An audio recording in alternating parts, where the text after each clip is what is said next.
Olá pessoal, meu nome é Sergival Exílio, eu sou professor da Rede Municipal de Ensino da cidade de Ribeirão. Estou aqui mais uma vez para dar continuidade ao projeto EducaLive, né pessoal? Esse projeto de aulas à distância, aulas remotas. Lembrando mais uma vez, né, todas as semanas eu lembro a vocês, nós ainda estamos no período de afastamento social, ainda não estamos com as aulas presenciais, obviamente, né? Estamos aqui com esse cuidado ainda, não existe uma determinação, uma definição, eu diria assim, não é nenhuma determinação, uma definição de como essas aulas, ou quando essas aulas vão voltar ao normal, eu diria assim. Nós estamos nos habituando ao que nós chamamos de novo normal. Então, assim, tenham muito cuidado, higienize sempre as mãos se estiver aqui à rua, usem álcool em gel. Não esqueçam de utilizar as máscaras, tem muita gente aí metida em entendido sem utilizar as máscaras. Isso é uma situação, no mínimo, lamentável, triste, né? Porque o vírus ainda está se reproduzindo com muita força e algumas pessoas estão desconsiderando as orientações das autoridades sanitárias. Então, assim, tenham muito cuidado, gente. Para a gente adquirir esse vírus é rápido. Algumas pessoas são assintomáticas, como eu já comentei aqui outro dia, não vão apresentar sintoma nenhum e vão estar infectados por esse vírus, e vai depender de cada organismo, de como vai reagir cada organismo. É lógico que é uma situação relativamente incômoda, mas mais incômodo é adoecer, mais incômodo é ficar em um leito de hospital, tá certo, pessoal? Então continue se cuidando, continuem cuidando das pessoas que vocês amam, evitem as aglomerações. Nas outras aulas eu comentei, vou comentar aqui também, nós estamos próximos ao verão, né? Vivemos em uma região muito próxima ao litoral, então assim, nós gostamos muito de praias, e as aglomerações nas praias são terríveis, são muito perigosas. Tenham muito cuidado, tenham muita atenção, que Deus proteja a todos, tá certo, pessoal? Lembrar também que nós nos encontramos no período de combate, no mês de setembro, né, no período de combate, considerado de combate nacionalmente, mundialmente, o período do mês é o mês de combate ao suicídio. Mais de 12 mil pessoas morrem por suicídio aí do Brasil por ano, mais de 1 milhão de pessoas no planeta.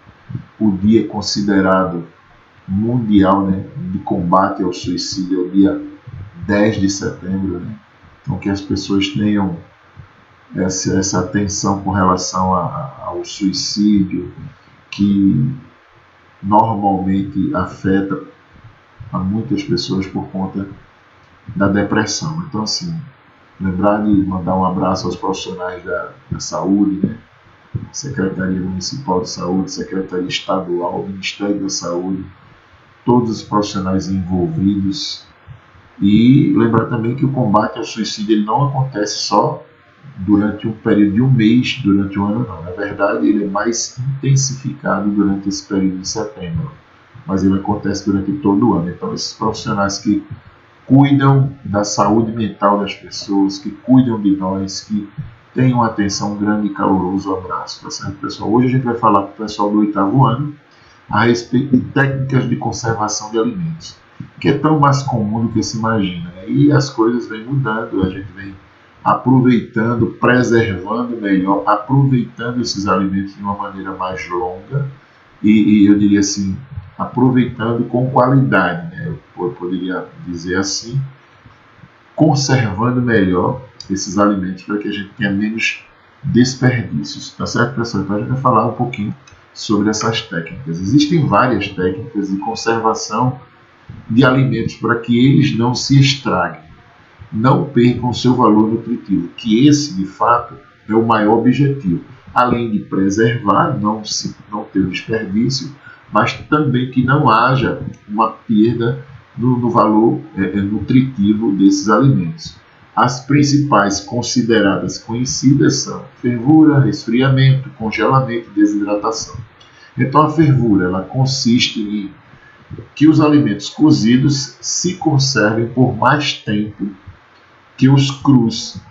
pois essa fervura mata alguns micro-organismos que contidos nesses alimentos, que certamente provocariam essa degradação mais rápida e provocariam, né, o apodrecimento desses alimentos. A conservação pelo calor elevado é muito utilizada pelas indústrias, por exemplo, na pasteurização. A gente lembra aí do leite, né, que vem na caixinha, que acaba considerando a possibilidade de manter alguns nutrientes ou adicionar mais alguns nutrientes, no caso desse produto. O resfriamento e o congelamento propriamente dito. Para resfriar os alimentos, normalmente é utilizado o refrigerador ou a geladeira que nós conhecemos, né?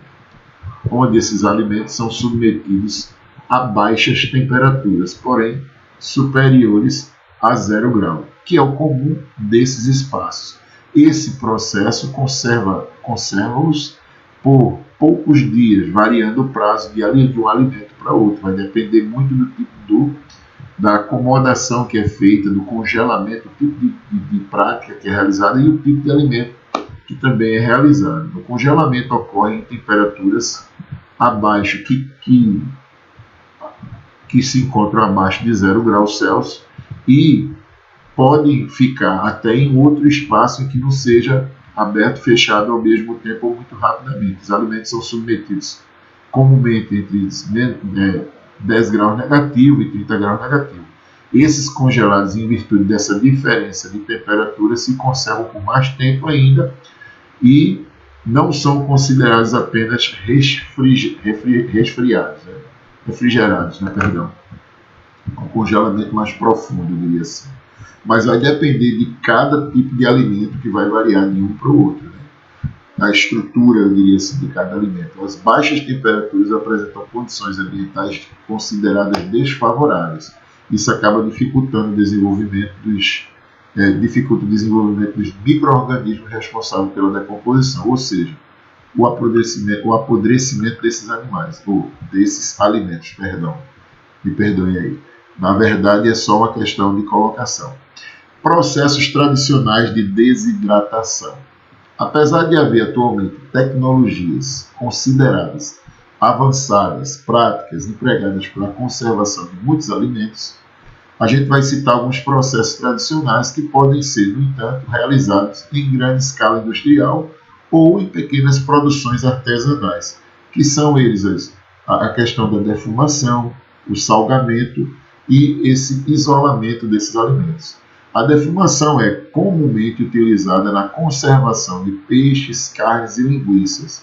Nesse processo, seca-se o alimento utilizando-se fumaça, né? O salgamento é a forma mais simples de conservar carne de boi, porco ou peixe, né? Porque, na verdade, faz com que haja uma desidratação, a perda de líquidos dessas estruturas, né? Fazendo com que haja menos espaço para esses micro-organismos. Uma alternativa é salgá-los e colocá-la para secar ao sol, né? A gente chama de carne de sol. O bacalhau e a carne seca, ou a charque também, que a gente conhece, né? Muito conhecido nessa nossa culinária, eu poderia dizer assim, são basicamente conservados desse jeito. O isolamento é uma outra forma de conservar esses alimentos.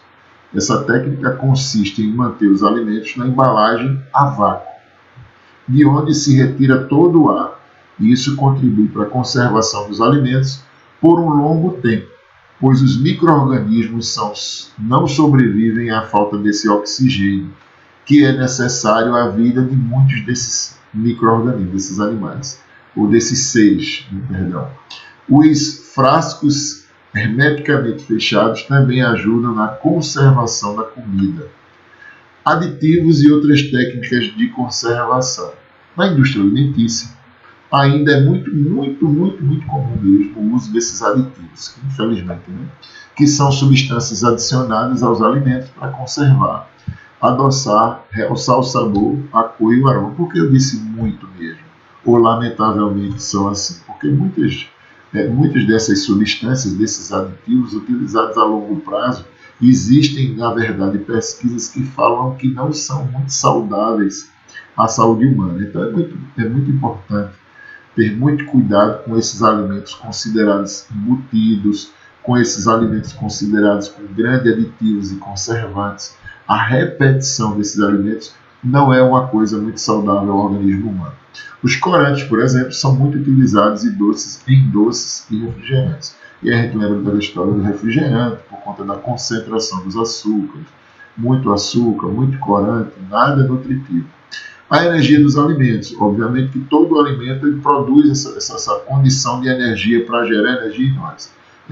Para suprir as necessidades de nutrientes do nosso organismo, para ficarmos bem alimentados, a gente precisa comer o suficiente. Comer bem não é comer muito, é comer o suficiente. A gente não pode exagerar. Quando o organismo obtém mais energia do que gasta, nosso peso aumenta. Naturalmente, quando a gente consome muito mais do que precisa, a gente vai guardar essa reserva. A obesidade geralmente é uma consequência desse excesso de energia no organismo em relação a esse gasto. E a gente vê as doenças cardiovasculares aumentando muito, porque se come muito, se bebe muito refrigerante, muito açúcar, muita gordura, e se gasta muito pouco, ou seja, se faz pouca atividade física para gastar esse excesso. E o excesso de carboidrato, de açúcares, eu diria assim, por exemplo, é convertido em gordura e armazena em células de forma de tecido adiposo. Esse tecido adiposo é aquela gordurinha que fica na sua barriga, na sua mama, nas suas pernas e por aí vai. A atividade muscular é a principal forma de gastar essa energia. Metade da energia gasta por uma pessoa corresponde à sua atividade muscular. Mas essa produção varia conforme as atividades realizadas por cada uma das pessoas. No operário de construção civil, por exemplo, aproximadamente 3/4 de sua energia são gastos dessa forma, ou seja, com seu trabalho na atividade muscular diária. Se você observar o corpo de um atleta que pratica um esporte regularmente, ou seja, quase que diariamente, vai perceber que a atividade muscular contribui para reduzir a quantidade de gordura desse organismo. E é normal, camarada, mas eu não sou nenhum atleta. Tal. Você não precisa ser atleta, você só precisa auxiliar o seu organismo a gastar o excesso de energia que você acaba produzindo ao ingerir muitos alimentos ao mesmo tempo ou, consequentemente, muitas calorias, muitos carboidratos. Calorias medindo a energia dos alimentos. As calorias, o que são essas calorias? Na verdade, é a grande concentração desses açúcares que nós chamamos de carboidratos. Se fala tanto em carboidratos, se explica tão pouco. Então, os carboidratos têm dois tipos: carboidratos simples, carboidratos compostos. São aqueles que têm uma simplicidade em aquisição de energia. Eu poderia dizer o pão, o amido do pão, o açúcar que a gente conhece, que seria a sacarose, açúcar produzido pela cana, né? Entre outros. E aí a gente tem outros tipos de comida que a gente vai ver agora, que se esses alimentos, quando é bom e quando é ruim. Os alimentos, como carboidratos, lipídios, que são gorduras, e as proteínas, que são as carnes, muitas vezes possuem uma quantidade excessiva de energia. E essa energia pode ser medida. Né? A unidade de medida de energia contida nos alimentos é o que nós chamamos de caloria. Uma caloria é a quantidade de calor necessária para aumentar em 1 grau Celsius a temperatura de 1 grama de água. Perdão, ali pela esquerda, de 1 grama de água. Como a caloria é uma unidade muito pequena, é mais fácil medir a quantidade de energia dos alimentos em quilocalorias. Cal, né, que a gente chama aí, uma quilocaloria, que é igual a 1000 calorias. E aí a gente tem uma tabela prática rápida aí, só para vocês darem uma olhada, em cada mais ou menos alimento, um palitinho, quantas calorias tem. Quando você come um saquinho de batatinha frita, então, calorias próprias ali. Então tem que ter muito cuidado com aquilo que se alimenta, com aquilo que ingere. Pelos exemplos que a gente viu, a gente verifica que até dormindo a gente gasta energia. A gente sabe disso, que respirando a gente gasta energia. Mesmo dormindo, professor, mas mesmo dormindo, o seu corpo continua trabalhando, o seu coração está batendo, você continua transferindo essa energia. Por nesse período, as funções do corpo continuam acontecendo, como eu disse. Portanto, escolher adequadamente os alimentos é uma tarefa importante. Inclusive, muita gente vai dormir, faz um lanche, mete o dente no lanche para dormir, a gente tem um metabolismo muito mais devagar ao dormirmos. Então, assim, durante o dia que a gente gasta mais energia se movimentando, seria o período que você deveria utilizar para se alimentar melhor. No período noturno, em que você vai passar uma madrugada descansando, seu organismo deveria estar trabalhando tanto para digerir aquele alimento. Cada pessoa deve procurar identificar, saber qual a quantidade e a qualidade dos alimentos que ele precisa. Muitas vezes podemos conseguir essa informação em postos de saúde, com nutricionistas ou ainda com médicos, mas é preciso que eu conheça meu corpo, é preciso que eu entenda quanto mais ou menos eu gasto com as minhas atividades físicas, se eu vou acumular, se eu não vou acumular essa energia, como é que vai ficar. Então, a gente tem que ter uma ideia, né, para saber o que a gente precisa de carboidratos diários, até para que não faça mal à nossa saúde. Uma outra forma de armazenar alimentos seria o enlatamento, né, que a gente conhece. Tem duas finalidades. Primeiro, esterilizar esses alimentos e depois matar esses micro-organismos e manter esses alimentos livres do contato com o ar, para livrá-los de germes. Né? O aquecimento desses alimentos a uma determinada temperatura acaba destruindo esses micro-organismos. Para manter os alimentos fora do contato com o ar, esses enlatadores, eu diria assim, e as donas de casa os acondicionam em recipientes de vidro ou metal hermeticamente fechado, bem fechado. Retiram o ar dos recipientes e eles acabam ficando vedados com tampas que fecham hermeticamente. Né? Essa vedação afasta esses micro-organismos e ajuda a evitar uma oxidação, ou seja, que eles consigam se estragar em menor tempo. Nas fábricas de enlatados, os técnicos de alimentação testam amostras desses alimentos o tempo todo, dos diferentes estágios, para perceber se esse alimento foi afetado ou não, se esse enlatamento teve eficácia ou não. Esses técnicos determinam o grau de amadurecimento e a composição desses alimentos quando eles estão mais crus ou menos crus. Verificam se nenhuma substância estranha entrou na lata e se o processo de enlatamento destruiu realmente as enzimas e micro-organismos que podem estragar esse alimento. E depois eles seguem para ser verificado se os padrões de exigências do governo foram realmente obedecidos. E aí, posteriormente, eles são lançados ou oferecidos para a população realizar sua compra através dos supermercados. Liofilização, né, que é um processo onde essa água é removida dos alimentos enquanto ainda estão congelados. O alimento congelado é resfriado até cerca de 30 graus negativos, ou menos 30 graus Celsius. Né? Em seguida é colocado em bandejas e em uma câmara de vácuo e o calor é aplicado de maneira lenta a esses alimentos, ou seja, de maneira uniforme até ele perder todo esse líquido do congelamento. Por esse método, a água congelada contida nesse alimento acaba evaporando sem passar pelo estado líquido, ou seja, ela vai daquele estado sólido diretamente para o estado de vapor. O alimento não é submetido a uma temperatura elevada até que a maior parte dessa umidade tenha sido removida, tecnicamente falando. Então, assim, os alimentos conservados por esse método são geralmente envoltos em um gás inerte como nitrogênio. Devem ser acondicionados em recipientes à prova de umidade. A liofilização geralmente produz alimentos secos de melhor qualidade, mas, na verdade, também é um método de secagem mais caro que os outros métodos que nós já conhecemos habitualmente. E tem também o processo de cura, que é retardar o crescimento desses micro-organismos dentro desses alimentos e geralmente destrói muitos deles na superfície desses alimentos. Consiste no salgamento, né, ou em defumar, cozinhar e secar, eu diria assim, ou em algumas combinações desses tratamentos aí, secagem, cozimento e defumar, entre outras coisas. Em alguns tipos de cura, que a gente chama de cura, certos compostos químicos, além do sal, podem ser utilizados, mas as quantidades e tipos desses compostos são regulamentados.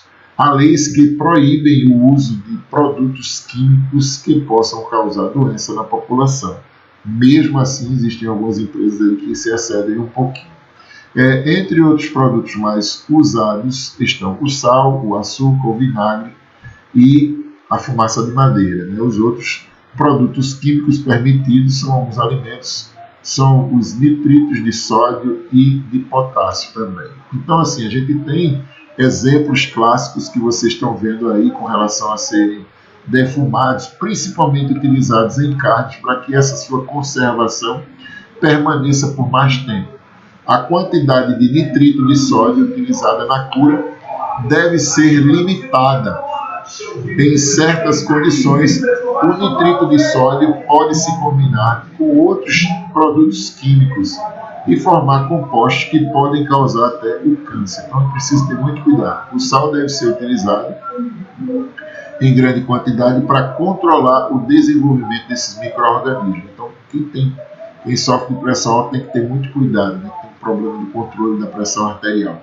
Como o sal tem gosto muito forte, só pode ser usado em grandes quantidades em alimentos nos quais ele acrescente sabor e não que tire sabor, como nas carnes de vaca, de porcos e de alguns peixes, tá certo, pessoal? Então a gente vai lembrar aí, o açúcar em grande quantidade retarda também o desenvolvimento de micro-organismos. Os fabricantes e as donas de casa adicionam açúcar ou melaço às geleias e gelatinas, na maioria das vezes as frutas enlatadas ou congeladas, para que elas fiquem longe, principalmente desses micro-organismos, e esses micro-organismos venham a estragá-los. Então, o açúcar também melhora o gosto desses alimentos. O leite condensado, por exemplo, contém açúcar como agente de conservação. E aí também temos o vinagre, que é usado para fazer picles de tomate verdes, pepinos, couve-flores, cebolas, beterrabas, arenques, sardinhas e outros alimentos que têm bom gosto quando ácidos. Mas antes de serem utilizados, eles são testados em laboratório, são testados pela equipe de apoio, né, para que depois, posteriormente, sejam lançados no mercado. O ácido acético do vinagre retarda o desenvolvimento de micro-organismos. Só para a gente entender. Tomara que vocês tenham gostado da nossa aula, tá certo? Nós vamos ficando por aqui. Um grande abraço a todos vocês e até a próxima aula.